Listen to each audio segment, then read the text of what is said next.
watching this, it's a wonderful routine, and it allows you. You don't have to do a memory. You can do any piece of information there, which is brilliant. If you are going to do a memory, because I love the memory presentation, there's a great thing that you can do as a mentalist where it suggests that you know more than you do, right? So years ago I released this thing called My Take on a Classic, and I did it with the word snowball or snowballing. But let's say that you thought of a memory for me. So tell me when you've got a memory, one memory. But this is how I'd start. So keep an eye on Craig's face. I think you'll really like this frame up. So Craig, let's say we just met and you didn't know I was going to ask you. If you were to choose between keeping every single memory you've ever made up until today, but never being able to make a memory again, or erasing every single memory you've ever made and never being able to make a single memory again, which would you choose? I wouldn't erase my memories. So you'd never be able to make another memory? Oh. Oh, that's a tough one. I know. So you can either keep the memories you made till today, but never make a memory with another person again. Oh my God. Or erase all those old memories in favour of being able to make new memories from today. I think we're going to have to go with erasing the old memories. It's crazy, isn't it? Because a minute ago you said I'd never erase my old memories. Yeah. Okay, I'll tell you what. what. But the stakes are too high. I'll tell you what. I want you to think about one memory that means so much to you. You know, you'd grieve if you had to leave it behind. So one that just means so much that you know that if you forgot about that, it'd pain you until the day that you died. Yeah, I've got it. Okay, so you know how this memory made you feel. Yeah. Nobody else does. You're the only person that knows how you feel in that situation. I want you to think about that feeling, and I want you to go through these, and there probably won't be one that matches the exact emotion, but I want you to take out the one that closest matches. And you're just going to place it face down there for me. Now what you don't realise is that this is actually giving me an insight into what that memory is, right? So when you're reading this, so let's say that we were going through it, I know it's not a sad memory, right, to start with, so I can start to talk about that, right? I want to make it seem like I know this memory, right? So what I do straight away, and there's a really clever question that I can ask you right at the start. This is, I know it says joyful, so let's say that I know it's that and it's there. And I say, now, we'll come back to that in a bit, it's not important for now. What I am intrigued about is this memory. So in this memory, I'm feeling that straight away what I can see, it's almost like a whiteness, right? Which is really interesting because I'm seeing like bright light, as opposed to this being a dark place. There's also another person in this memory with you, right? I'm seeing, is there more than one person? Is there two people in this memory with you? That you know specifically, but people outside of that? It's mainly one person, but there's other people there. Okay. Because what I'm seeing now, this is gonna be a bit of an odd thing. Now, usually I sort of would see this memory taking place indoors, but for whatever reason, I'm seeing you stood at a window looking outside. Can you think about what it is you can see outside that's happening in this memory? So maybe fill in the blanks if you need to. Okay, straight away I'm getting this sense of, right now as I'm asking you this, you're reliving that moment that you lived, right? It's almost like there's a sense of elation that's coming into your head. And as your endorphins are starting to fire, now I can see who that person is. I'm going to write, and now I'd go into the writing bit, right? I can see who this person is. I'm going to write this down. I'm going to place it there, just so that I'm not going off on the wrong path and that I am following and staying true to the narrative I have inside my head. Who was the person that you went for? Ryland. Okay, I thought so. Now look what I did with my lips. I just mouth whatever when you do it. I thought you said right. I just mouth, I just move my lips. And I go, okay, and then I push that to the side and I never need to do that again, right? But at this point, there's a choice. So let's say I wrote it down, I placed it there. Watch what I'm about to do. Take a look. In fact, wait a second. Are you happy for me to dive deeper into this memory? Yeah. Okay, we'll do that. So I offer you the opportunity to go look at it, and then just as you're about to touch it, I say, in fact, you know what? And I touch your hand. Are you happy for me to dive deeper? So you say yes. So I say, right. I say, what's really, like I said, I don't know why I'm seeing bright lights, and that might make sense to you. I'm also seeing there is an array of people, and I can hear like a hustle bustle of sound in the background as well. And what's interesting is that for me straight away, this emotion that you're feeling, you're not the only person that's feeling this emotion. Does that make sense? In this memory, Yes. you're not the only person that's feeling that. Can you think about exactly where you were? Yeah. There it is. Okay, so now I'm right. So all the way along now, when later comes, and I'm just doing the one ahead the same, you know, I'm making sure that I'm filling in the blanks of the memory, just to make sure I'm on the right path. But if I ask you what it is that I've told you, you'll go, he was telling me details about the fact that I was with another person. He's telling me details about the fact there were other people, but those people didn't mean anything. He's telling me about the fact that other people felt the same as me in this situation. He's mentioning these bright lights or lights of some kind. So if you say to me later on, oh, we're outdoors, I say, oh, with the sun, or if you were on a stage, oh, it's the stage lights, or I'm going to tie back all these little cold reading bits, right? Yes. And I'm making out like I'm seeing the memory. And now I just work one ahead until I get to the point that I want to close that loop, and when I want to close the loop, I can close it at any point. And so the idea is to make it seem like you know, right? But then I lean in at the end and I say there's something I want to share with you that's not for everybody else, and I'm going to lean in and whisper it to you. Okay?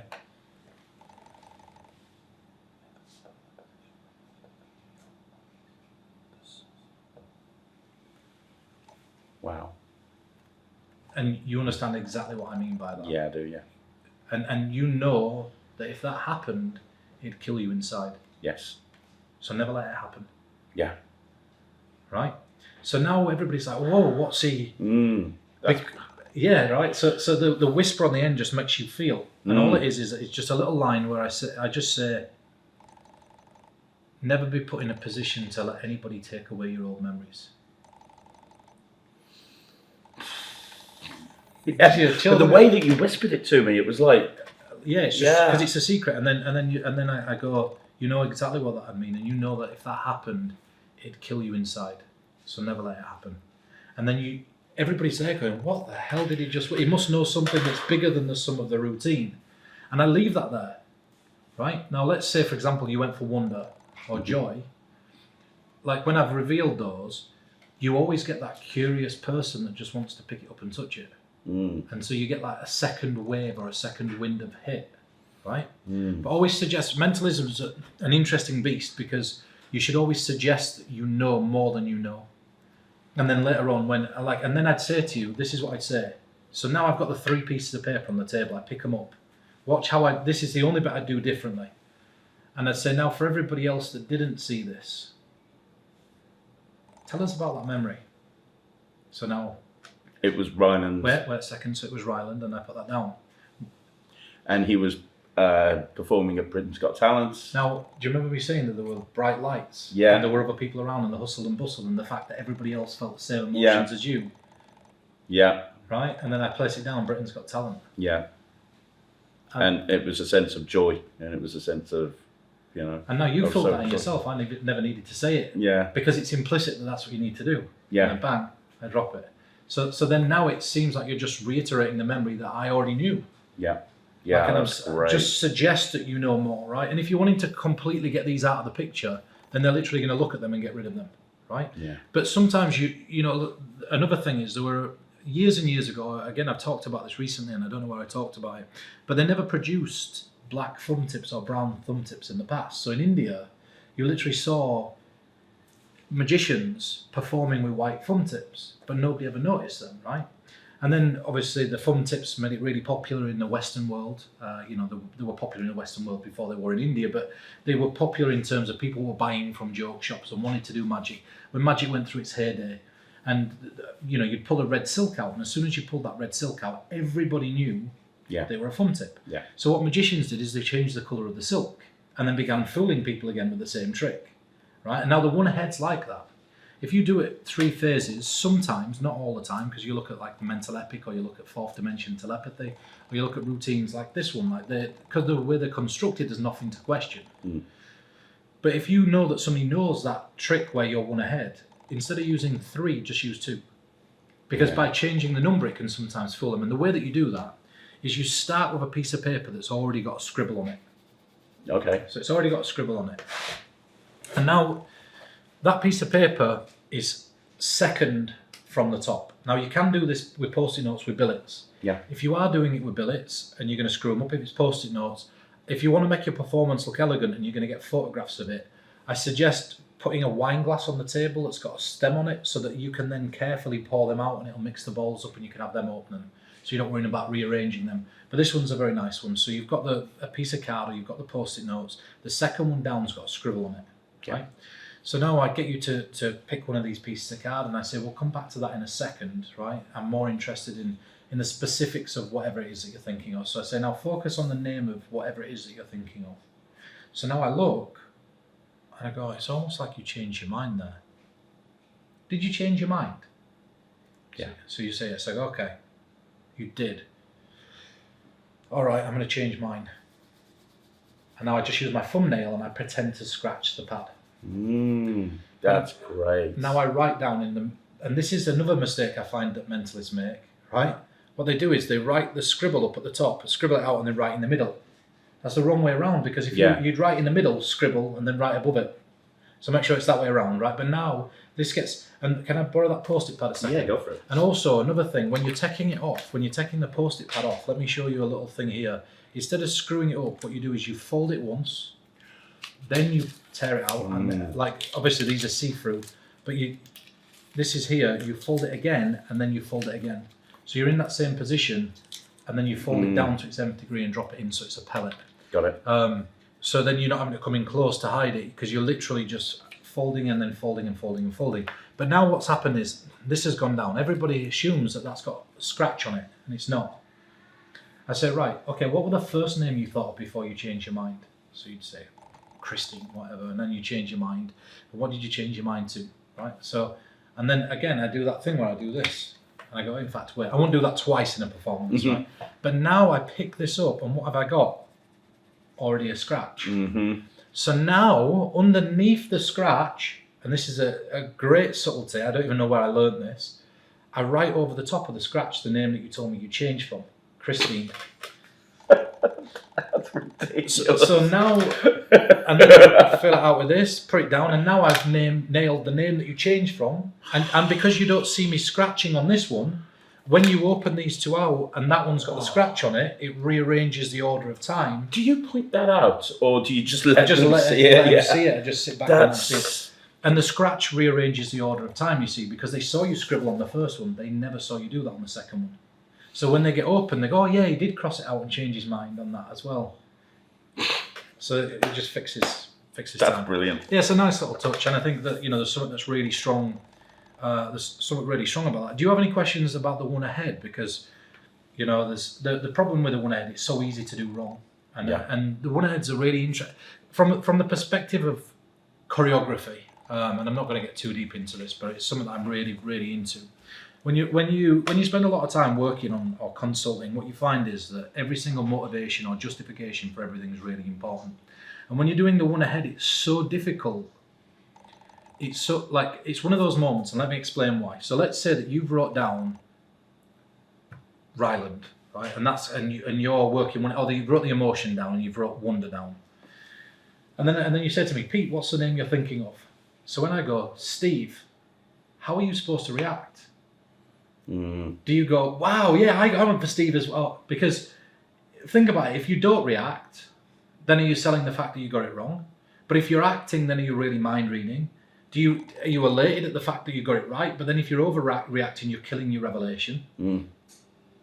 Yeah, it's difficult, isn't it? It's a difficult way to actually... So what you've got to do is you've got to point out. So if there's ever a problem, you paint it red. Okay. So what I do is I'd say, now I've wrote this down and I'm 100% sure that I'm correct. But even if I'm correct, I'm going to keep a complete poker face so that you don't know. Right? And now I've excused the fact that I'm not reacting. So if there's ever a point in performance where the choreography is a little bit skew-if, which the one ahead is, painting that red and keeping that poker face, allowing yourself to keep that poker face, because you're then suggesting we'll wait till the end. Yeah. And that's it's a big thing. But any more questions on the... No, I mean, that's just brilliant. I mean, obviously, like you said, it doesn't have to be 3. It could just be 2. It could be 4. It could be 5. Whatever, however long they want to do it. And, You know, it's completely up to the individual, right? And that's it, and that's what makes this whole thing interesting, the versatility of what it is. I'd call this the Swiss Army knife of cards. And what's nice about what the way that the cards are used in this routine is it's almost like it's not about the cards at all. It's not about the fact that there's emotions on there.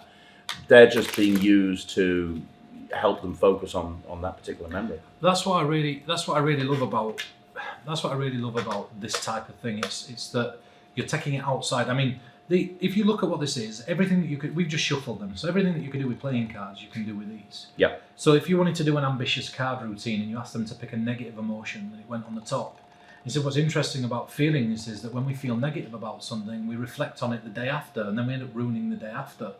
And if you do that on a weekend, that by the time it gets to Monday, you realise you spent an entire weekend in a dishevelled state because you were reflecting on the week before. But then your weekend's ruined. Yeah. So the start of your week starts to be ruined, and it's so easy to have that negative emotion. And even though you try to bury it deep inside, given time, it rises all the way back to the top. And you can even do an ambitious card with a metaphor. You know, so anything that you do with cards, you can do with this. I'll show you something that's really cool. Okay. Is that image black and white or is it colour? It's colour. And how about that one? That's black and white. But how do you know? Because I can see them. I see black and white, I see colour. So what you're telling me is the only way that you could decide whether this is a black and white card and this is a colour one is if that you saw them. Yeah. I don't think that's the case. Really? No, I think what's interesting is that your brain's already processed where it is long before you ever saw it, and your brain's decided to label it. Let me give you an example. Take hold of these. Okay. Without looking, do you think that this one is, without looking at it, colour or black and white? Colour. So then place it face down there. Now what made you decide that that were colour? You didn't see it, so then you see, so it's nothing to do with your eyes. If you're labelling things before you ever see them, that's neither right nor wrong. Okay. Until you turn it round. The moment you turn it round, then you have that definitive proof of whether you're right or wrong. Yeah. So just keep putting these where you think they should go. So if you think it's black and white, you place it there. If it's colourful, you place it there. Stop, stop, stop. What's telling you that that's a colour image? What's telling me? Nothing. Just place it down. There you go. That's it. It's that nothingness, that feeling of trusting your instincts that's allowing you to do this. Now, just a little bit quicker. Stop there for a second. This is what you're going to do. You're going to deal a few more down. Okay. And then I want you to say the word now. Whenever you instinctively feel it, I want you to say the word now. And we'll imagine this becomes colour and this becomes black and white. So they swap. Okay. So deal a few more down. Now. Okay, so wait a second there. So you're deciding that this is changing. So now, from this point. Yes. So this is now black and white. Okay, yeah. This is now colour. Yes. So go for it. What colour is this one? That one is colour. Okay. So we place it down right where the black and white goes, because we're imagining the colours now here. So go for it. I think you'll find this really interesting, right? For me, I'm just letting you do this without thinking too much about it. But as you were going through this, were you counting them? No. Okay. Genuinely not counting them? No. So it's 1, 2, 3, 4, 5, 6, 7, 8, 9, 10, 11, 12, 13. Well, did you say there were 26 cards inside there, Craig? Yes, there are. And you weren't counting them yet, you split them perfectly down the middle. Yeah. That's mad. Yeah, it is. For me, what's even more crazy is without looking at these, you knew that that were black and white. You knew that one were black and white, that one were black and white. In fact, you knew every single one of these were black and white until you said, now. And do you remember looking at that very image where you said now? Yes. And then every single one of those from that point were a colour image, and you didn't have to think about it because you just knew. Because it's not about what your eyes tell you, it's about what your feelings tell you. And sometimes when you're battling between your head and your heart, you've just got to trust your feelings, because look, that's colour, colour, colour, all the way down until you said the word now. And when you said the word now, every single one of these were black and white. And there's the confirmation that you don't need your eyes to see. That's just incredible. That's just incredible. It's cool, isn't it? So, and what's really nice, and I know you know this, but for people at home, these cards, all the black and white cards, are the negative emotions. So upset, anxiety, rage, all of the colour cards, all of the positive emotions. So I know you were focusing the presentation on colours and discerning colours, but you could very easily talk about, being aware of your negative and your positive emotions and sorting them out. And, there's so many presentational ways that you can actually go with that. That's it. I mean, you're open, like I say, it's a Swiss Army knife of them, but yeah. Could you go through that, Pete? Would that be okay? Yeah, I can talk through it. I think there's something really interesting about it, isn't there? Yeah, really, Because it's so hands-off and so clean, that's what makes it nice. The other thing is, I'm pretty sure there's a stack. As in, I think you sorted out the colours, but I didn't see you do that. Yeah, so if I'm doing and this... you're sitting here with me, and I just shuffled them a couple of seconds ago. If I'm doing it live, then what I do... if I'm doing it live, what I do is something a little bit different. So there's a really interesting thing that you can do with shuffling cards. There's a couple of shuffles you can use. You can use a 1,000 Island shuffle, which will allow you to retain the order of the colours and the black and whites. And then there's a really old shuffle that's called a quartite shuffle. And a quartite shuffle means if you're running a quarter of the deck and shuffling, you can shuffle them. But I didn't. What I did is they were genuinely in a mixed up order. So they were messed up like this. The order really didn't matter to me. If I'm ever performing with cards and I'm doing this, what I do is I wouldn't do it in this scenario. I'm just casual with it, and I did it whilst we were talking. If it's cards, I'll talk about there's only one real shuffle. So only one shuffle that's an actual shuffle. And let me show you what I mean. And if these were cards, don't do this with these, because it just degrades what these are. But you can see sincerity. If you ever see somebody shuffle cards, you know that's a shuffle, right? Yeah. But it's not. So I point out, I'm just milking there, right? Then I go, when somebody cuts cards like this, you could see it going in. Yeah. But it's not. There's only one real shuffle, and that shuffle looks exactly like this. That's why they use it synonymously around the world in the casinos. Right. Now, if you go to places like Japan or Russia, they can take cards like this and they can shuffle them. Now I slop shuffle. And what I'm doing is I'm feeding off the black images, and every time I hit a different colour, I turn. Right. So now I'm just going through like this, and then I double check my work in a second, right? So that's this. And I go, now you know that there's some this way. I mean, these are borderless, so you have to be careful. Some this way. And now I pick up right in the middle and flip. Right. And now they're all colours from black and white. That's great. Right, so, and you just double check your work to make sure that there's none that are overhanging, right? Got it. And now here's a little beautiful thing that you can do if they are stacked, right? So Craig, what I want you to do is this. So you look under here at these, look at the images. Yeah. And then I want you just to take them, turn the images face down, and I just want you to mix them. Just like this, over and over again. So just keep doing this over and over until you know you've moved them enough times. Okay. So just keep them under the table as you do it, and look at them whilst you're doing it.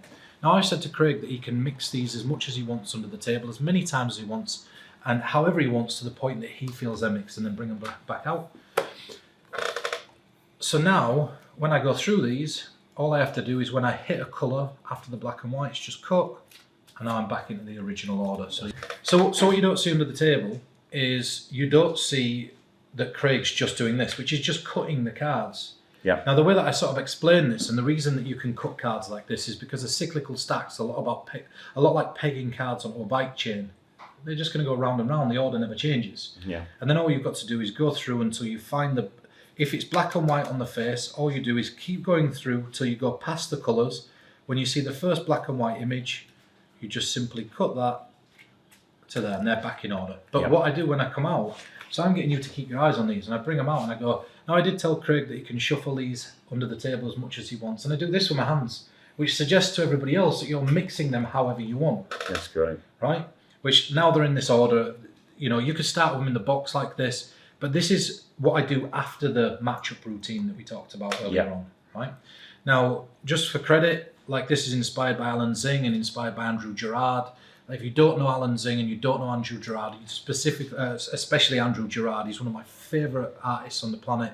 Go see his stuff, go check out his work, it's incredible. Mm-hmm. I've obviously added touches and subtleties and bits. I wouldn't say that takes this too far away from where it was. It's just an incredible effect, right? And what I like about this is there's only 26 cards, so it's not taking that long.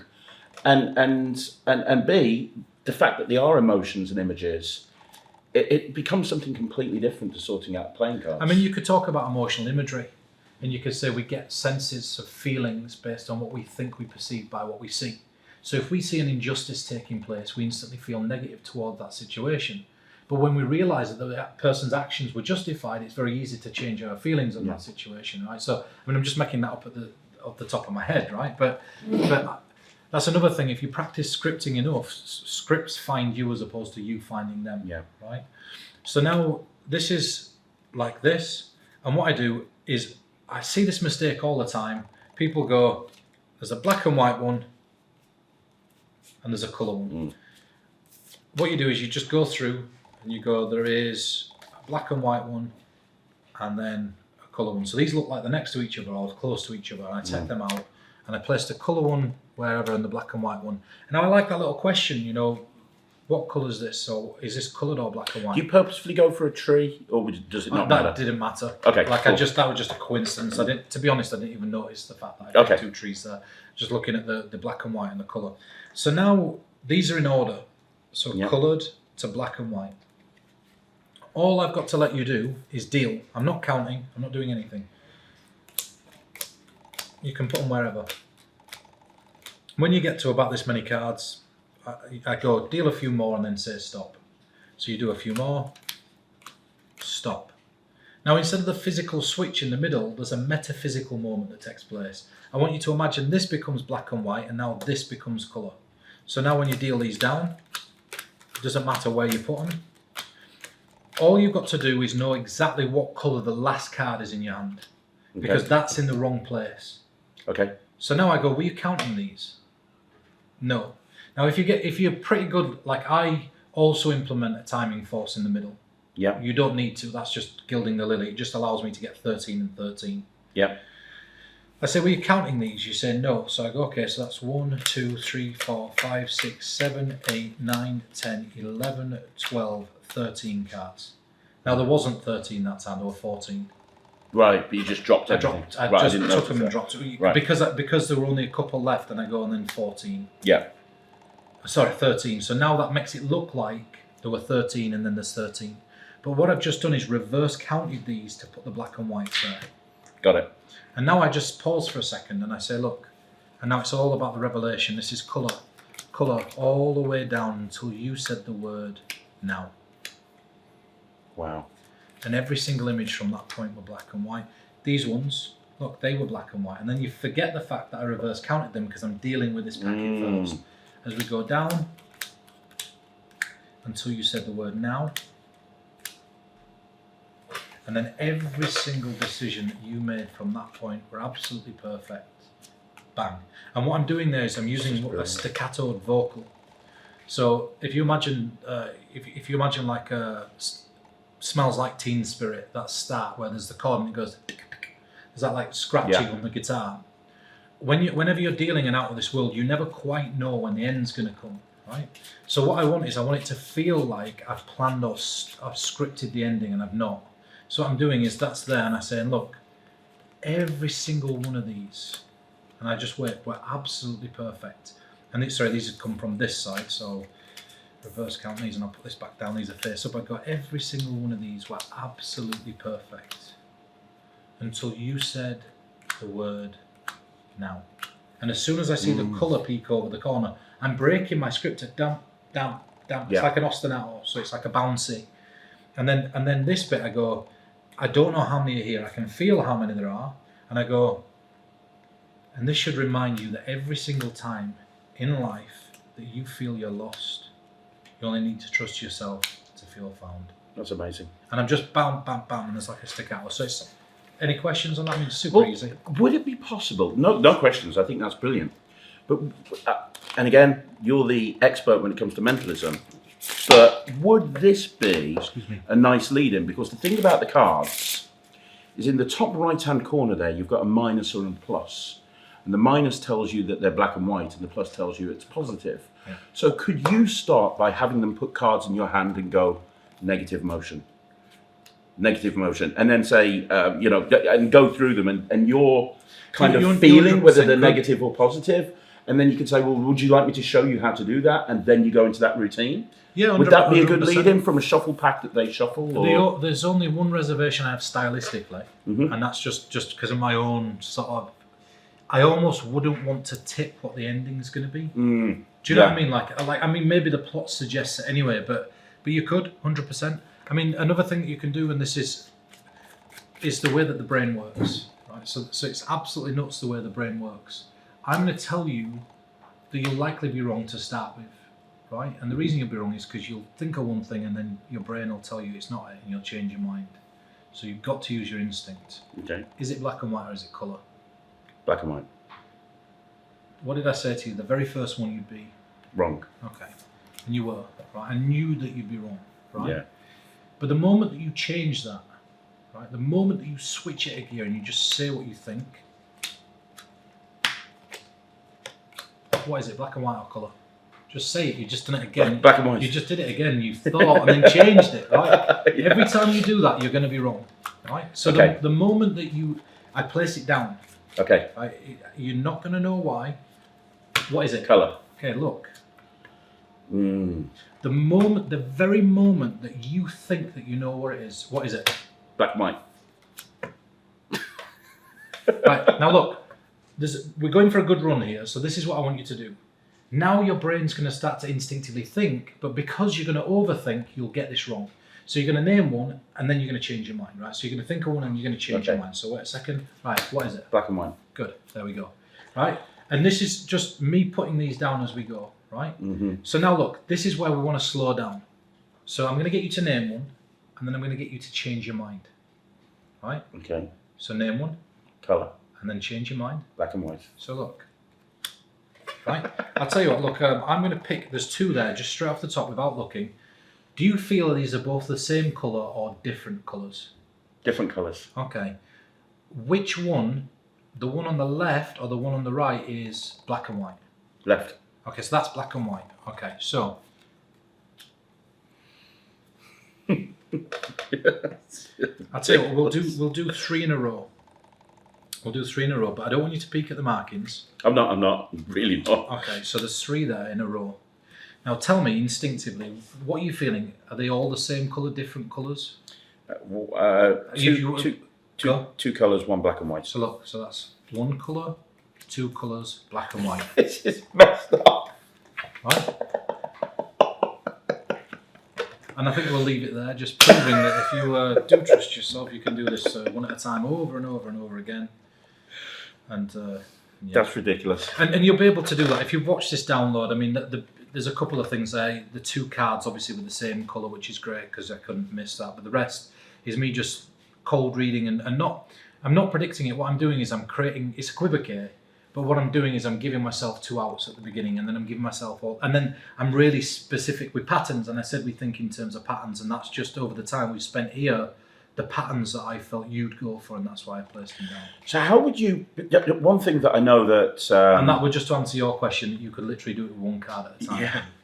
But one thing I know that magicians are worried about, especially going into mentalism or mental magic for the first time, is what happens if it goes wrong. Like, how do you practice something like that? Because I imagine when you first do it, it's not going to go right. Or is it a case of that's mentalism and it doesn't always work? Well, it doesn't matter because the beauty is that if you're doing that, how I just did it, imagine that you get 2 or 3 wrong, right? Or it goes wrong twice. And I say, okay, I know exactly why this is going wrong. And now I separate them into my out of this world position. And I say, when you do this, what you were doing there is trying to work out what it was. So I don't want you to think, just quickly deal them down. And now you finish up with a big finish of the out of this world, right? So performance is most interesting when you focus on it like a film.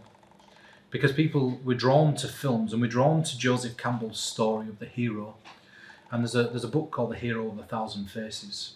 And magic lacks conflict, right? Magic really lacks conflict. And good performance has peaks and valleys, right? So when you look at any play, or when you look at any story, there's never a story that doesn't have a story, right? So you look at how it normally runs. You go up a peak, and then what magicians do is they want to consistently be amazing all the way across the board. They want everything they do to be really big across the board. And that doesn't really work. And the reason it doesn't work is because the audience can't appreciate what they're seeing. So the beauty of this type of thing is, let's say that you get it wrong. Are you getting it wrong, or am I getting it wrong? You are. It's me, yeah. Well, it's not me failing then, right? So I'm letting you I'm going to go until it seems like it's gone pear-shaped, and then put myself in that out of this world position. So now you're starting to peak. If you get a couple right, you're peaking, and then you get a couple wrong, you're hitting your valley. But now it's at its lowest point. When you hit your out of this world, you're going to be peaking. Yeah. So the reaction's going to be much bigger. Yeah. Right? Yeah. Like there's not really much conflict in magic and mentalism. It's just you want to feel like the person that's showing you things is in control. But the greatest reactions you get when things feel like that they've gone out of control and somehow you manage to repair or fix that situation. So it's like, that's why we love the moment when Rocky Balboa gets beaten by Clubber Lang. That's the valley. Yeah. Right? And then he trains and his trainer dies and he trains now under a new trainer, Apollo Creed, and you start to see this peak and you're going, oh, he's coming back twice as strong. But then he has flashbacks when he's in the ring and they're the valleys. And right when you think he's been knocked down and right when you think there's no hope, that's when he produces that peak. And he finishes on that high note with that do, and everyone in the ring's putting their hands up. It's that beautiful moment. And then it cuts away because you're elated at that point, and now you see the tail off, which is him and Clubber Lang in the ring at the end, and you never really get to see the end of the story. You're like, who knocked who out? You don't know, right? Yeah. But the point is that even in that film, when you look at the model of that, just that scene in the ring, knowing what you know that's come before it, there's peaks and valleys, right? So don't necessarily, I'm not saying to orchestrate failure. You can do if you want, if you know your set's 100% and it's too clean. But I think that sometimes what you've got to do is just retrospectively look at your act and think, okay, I can be allowed to take chances here because I've got this to fall back on. Yeah. And it's always about safety netting yourself. And just take your time. And this is the thing, Craig, like if I'm honest, it's taken a long time to get into the position that I'm in. Now, I've got very good at making something that's a fail seem like a hit. Like I know linguistically I can move stuff around.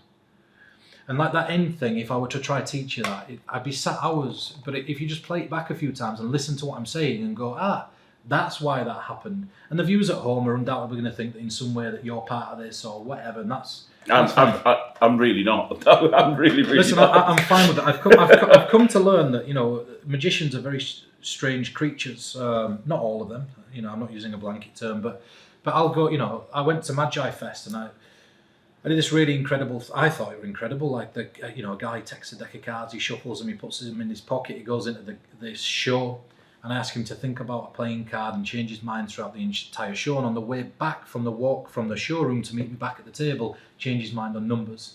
And then he deals down the cards and there's that card at that number, right? And everybody's flipping out. And then an hour later, somebody were like, oh, that pre-show was handled really well. And I'm like, there were absolutely no pre-show. And it's shifted a little bit from pre-show. It used to be, he must have stooged that person.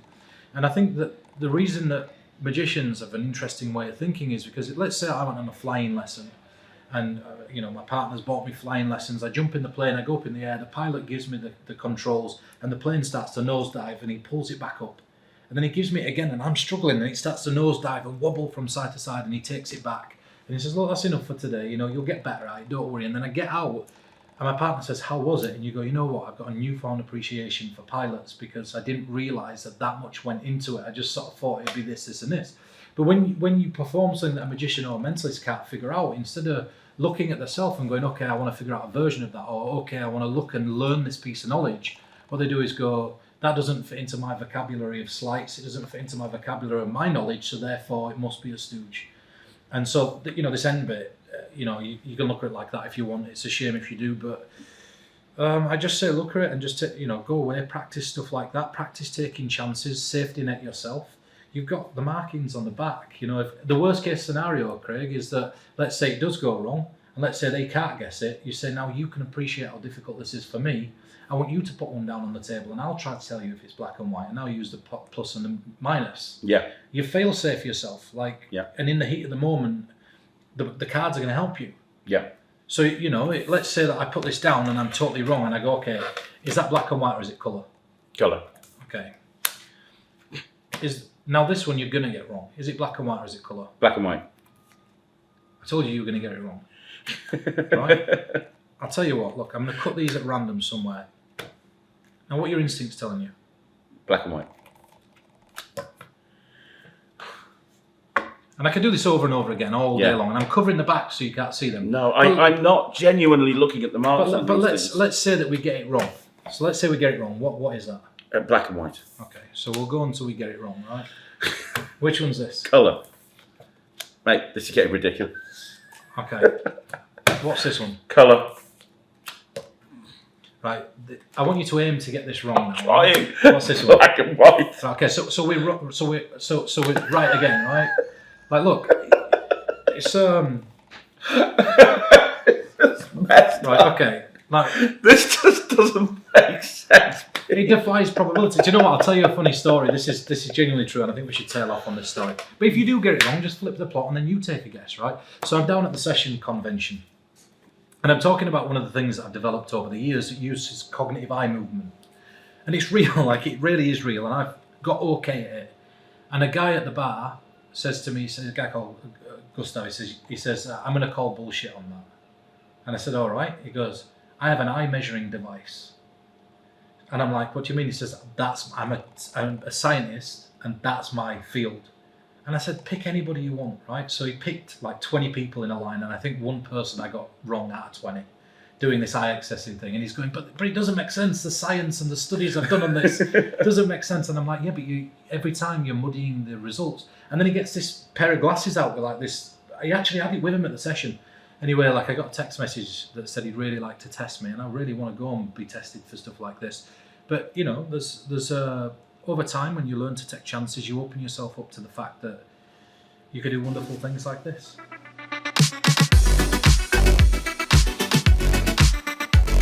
So let's talk about some of the features of the deck and just how you maybe would present it, or any advice that you have for people on this sort of thing. So obviously, when they're in stack, somebody's going to be able to cut a pack of cards, take one, and they're going to be able to look over here and immediately see whatever it is, love in this case, or, you know, they're going to be able to cut just by looking at that second line down. So vanity, vanity. Okay. So how would you present that if you just wanted to read an emotion? I wouldn't spread them. The honesty is that I don't like the idea of actually mixing these, and I don't like the idea of spreading them. Okay. The only thing that I do that's similar to playing, I know that I said earlier you can use these for whatever you do with playing cards. I'm talking stylistically. Yeah. Your style might be different to mine. Absolutely. But because these feel like something that I'd find in a new age shop, I'd probably be tempted to, like, I know you've got another wonderful product out, EDCs. Yeah.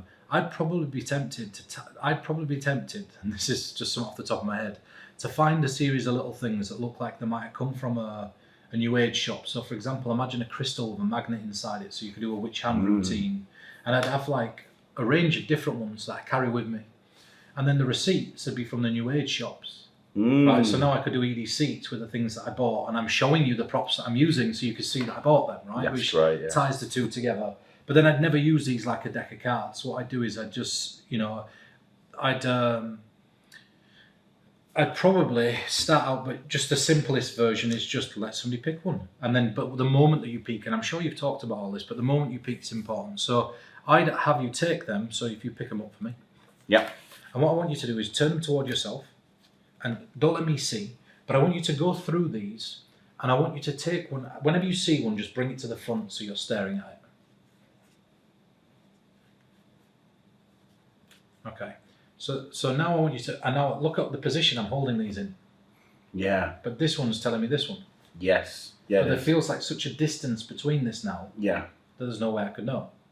So that's just using a standard stack. Yeah. The peak's happening here as I'm going and just look at this, and I wait, I'm looking this way, and I go, now just remember this. In fact, if there's a quote on it, turn it and look at the quote. So now that's that, right? So now you've got the quote as well, because the card can tell you what the So card. I know what the quote, I know what the card is, I know what the quote is, I know what the word is. I know whether that's.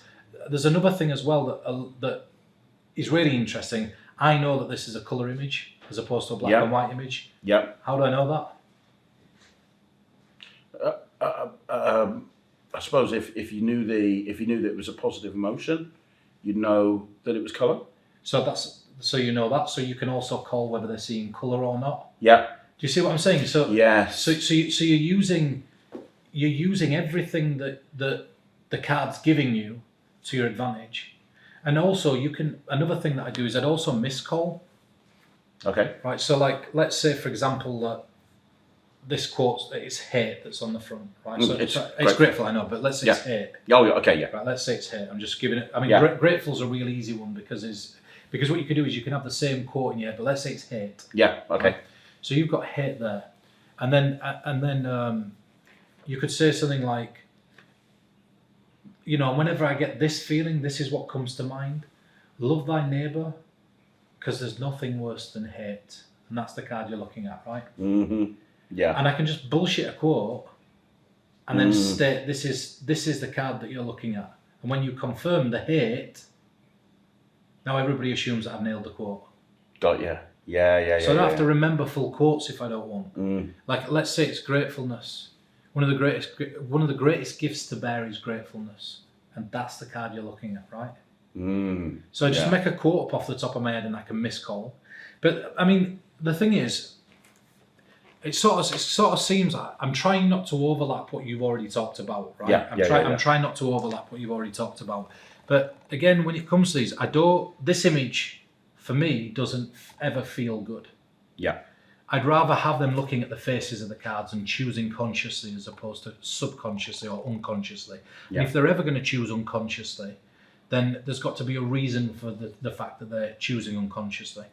The card, I'm going to say it's wonderful because you've got everything that you need to know about the order of the cards. If somebody does say, can I shuffle these? Let them shuffle them. Because there's still a million things you can do with them. That's it. And I don't know if you've counted the permutations of also like I don't know if this might be the case, it might not, I don't know. But there might be a pattern that exists.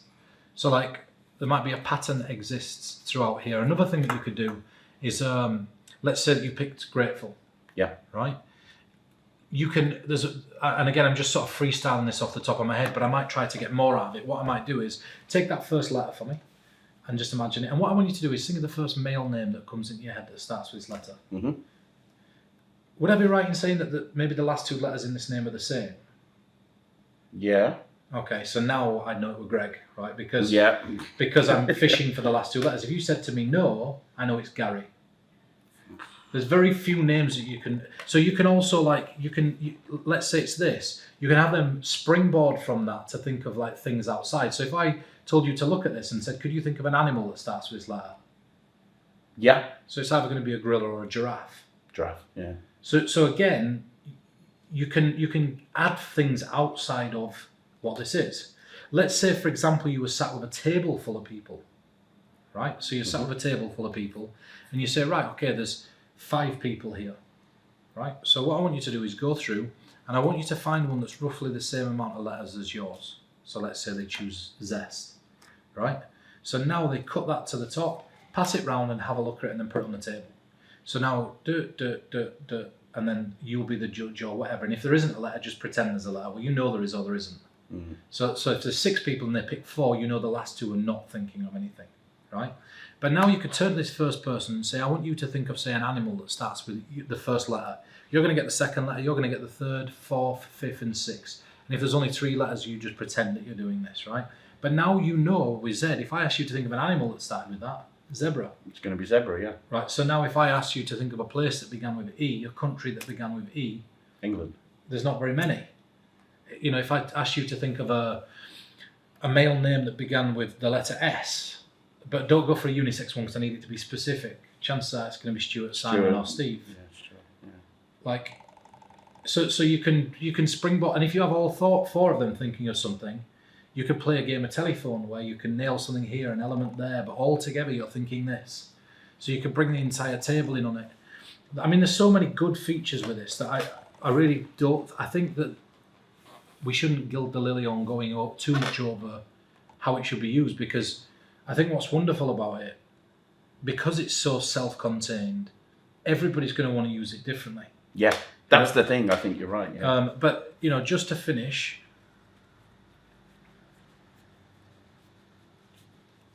So just close your eyes for a second. Put your hand on top of this.